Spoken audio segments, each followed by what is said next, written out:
नमस्कार, ललित प्रजापति और न्यूज़ 18 के डिजिटल प्लेटफॉर्म पर आपका स्वागत है। कई फिल्मों में आपने देखा होगा, फिल्में देखते हैं ना आप, कई फिल्मों में आपने देखा होगा कि हीरो को उसके दोस्त पकड़ रहे होते हैं, सामने एक और होता है, वो विलन होता है या कोई भी ऐसा कैरेक्टर, उसे उसके दोस्त पकड़ रहे होते हैं, बस मार नहीं कर रहे होते हैं, एक दूसरे को रोक रहे होते हैं।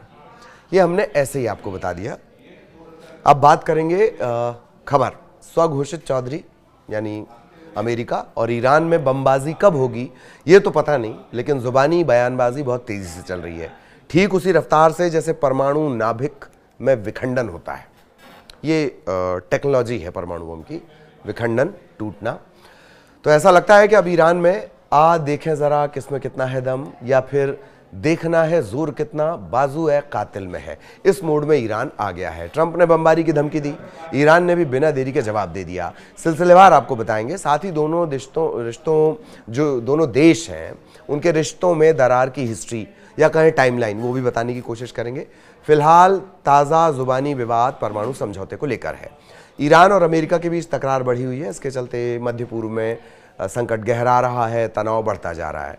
डोनाल्ड ट्रंप द्वारा न्यूक्लियर समझौते पर दिए गए अल्टीमेटम पर ईरान ने दो टूक जवाब दे दिया। ईरान के जो नेता हैं अयातुल्लाह अली खामेनेई, कहने को तो वे लोगों को संबोधित कर रहे थे, लेकिन जवाब दरअसल वो अमेरिका को दे रहे थे। खामेनेई ने कहा है कि ईरान किसी भी तरह के हमले का करारा जवाब देगा। अयातुल्लाह ने यह भी साफ कर दिया कि ईरान अमेरिका से किसी भी तरह की डायरेक्ट बातचीत नहीं करेगा। अगर बातचीत होगी, डिस्कशन होगा, डायलॉग होंगे तो मीडिएटर के जरिए होंगे। अब बात निकली तो फिर इजराइल तक भी चली गई।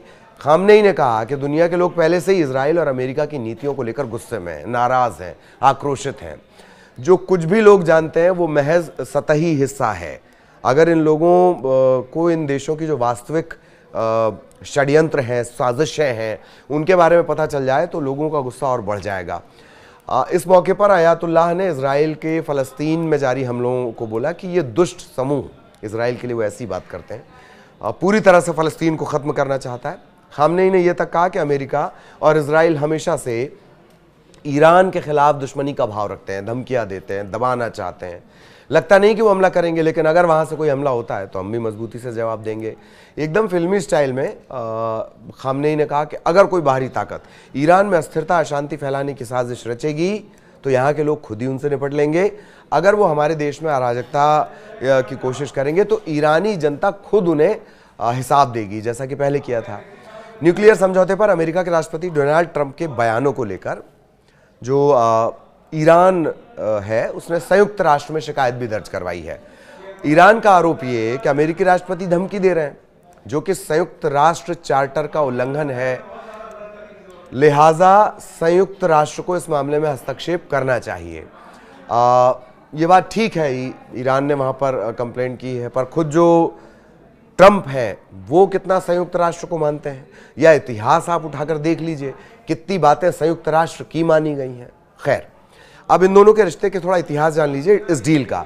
2015 में America, Iran, UK, France, Germany, चीन और रूस, इनके बीच एक परमाणु समझौता होता है, JCPOA शॉर्ट में समझ लीजिए। ये हुआ था। ईरान ने अपने परमाणु कार्यक्रम को सीमित करने पर सहमति जता दी थी। बदले में अमेरिका और बाकी देशों ने ईरान पर लगे कड़े प्रतिबंधों में ढील दे दी थी। इसके बाद ईरान की इकॉनमी में सुधार भी हुआ था। इसके बाद 2018 में कौन आ गया? ट्रंप आ गए। ट्रंप आए तो वो JCPOA समझौते से निकल गए और ईरान पर फिर से प्रतिबंध लग गए। तब ईरान ने अपने परमाणु कार्यक्रम को तेजी से बढ़ाना शुरू कर दिया। भारी मात्रा में वो यूरेनियम इकट्ठा कर रहा है, जो 2015 की इस डील समझौता उससे कहीं ज्यादा है। अब चौधरी अमेरिका का एंगल भी समझिए। ट्रंप ने किसी फिल्मी विलन के अंदाज में धमकी दी थी कि ईरान अगर परमाणु कार्यक्रम नहीं रोकता है तो अमेरिका ऐसी बमबारी करेगा जैसा ईरान ने पहले कभी देखा नहीं होगा। मजेदार से ज्यादा दिलचस्प बात यह है कि ईद के दिन ट्रंप की तरफ से यह धमकी दी गई। इससे पहले अमेरिका प्रतिबंधों के सहारे ईरान को दबोचने की कोशिश कर चुका है। इधर इजराइल ये चाहता है कि उसने ईरान के परमाणु रिएक्टर्स की जो मैपिंग कर रखी है, उस मैपिंग का फायदा उठाकर अमेरिका उसे हमला करने की परमिशन तो दे ही दे, हथियार भी दे दे। बात बार बार ईरान के परमाणु कार्यक्रम को लेकर सामने आ रही है। अमेरिका नहीं चाहता कि ईरान अपना ये प्रोग्राम जारी रखे। वैसे तो अमेरिका किसी भी देश के लिए कभी नहीं चाहता कि कोई और देश परमाणु संपन्न बने, फिर चाहे बात पाकिस्तान की हो, हिंदुस्तान की हो, हर बात से उसे दिक्कत है। इस बार मामला थोड़ा अलग हो गया। ट्रंप थोड़े अलग मूड में है। वजह यह है कि वो हर वो फैसला लेने को तैयार हैं जिससे ईरान को रोका जा सके। जबकि जो ईरान के लीडर हैं अयातुल्लाह अली खामेनी, वो ये साफ कह रहे हैं कि जो धमकाएगा, धमकी देगा, उससे कतई डील नहीं होगी। और इस बार तो अमेरिका की तरफ से जो कहा गया है वो खुली धमकी है। यानी कि अमेरिका सोच रहा है कि ईरान पर जो प्रेशर अब तक बनाया गया है, अगर वो उससे भी नहीं मानता तो उस पर और दबाव बनाया जाए। तुझको मिर्ची लगी तो मैं क्या करूं, ये तो गाना है, लेकिन आखिर ट्रंप को फिल्मी डायलॉग्स बोलने पड़ क्यों रहे हैं? इसकी वजह है ईरान ने होर्मुज़ आइलैंड की 3 जगहों पर अपनी मिसाइलें तैनात कर दी हैं। ये इलाका रणनीतिक रूप से काफ़ी अहम है। इतना ही नहीं, ईरान ने अपनी मिसाइल सिटी की भी एक झलक पूरी दुनिया को दिखाने का काम किया है। मतलब पावर दिखा रहे हैं जैसे। इसमें लंबी दूरी की वो मिसाइलें भी हैं जिसका इस्तेमाल कुछ वक्त पहले इसराइल के खिलाफ तब किया गया था जब इसराइल ने हिजबुल्लाह चीफ नसरल्लाह को हमले में गिराया था। कहाँ मारा था? ईरान में ही मारा था।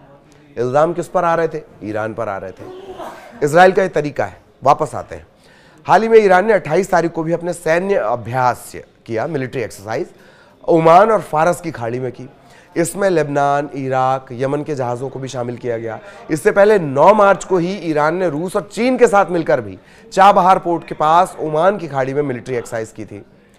तो एक बात और जान लीजिए कि रशिया और चाइना, वहाँ से उतनी बुराई है नहीं। ये भी एक बड़ी वजह है कि तुझको मिर्ची लगी तो मैं क्या करूं, जाहिरा तौर पर लगेगी। ट्रंप जिनसे नाराज रहते हैं वहां इसके रिश्ते बेहतर मूड में है, बेहतर मूड में है। ठीक, अब इन दोनों की बात करते हैं, ईरान और अमेरिका। इनके रिश्तों में दरार की टाइमलाइन जान लेते हैं। मोटा मोटी 1953 के आसपास से शुरू करते हैं। अमेरिका ईरान के बीच दुश्मनी की शुरुआत होती है। अमेरिका की खुफिया एजेंसी CIA वो ब्रिटेन के साथ मिलकर ईरान में तख्ता पलट करवा देती है। निर्वाचित प्रधानमंत्री मोहम्मद मोसाद्दिक को हटाकर ईरान के जो शाह रजा पहलवी हैं उन्हें सत्ता दे दी गई। इसके पीछे था तेल का खेल। जहां अमेरिका एंट्री करेगा, ये समझ लीजिए कि वहां तेल कहीं ना कहीं से आ ही जाएगा, ऑयल।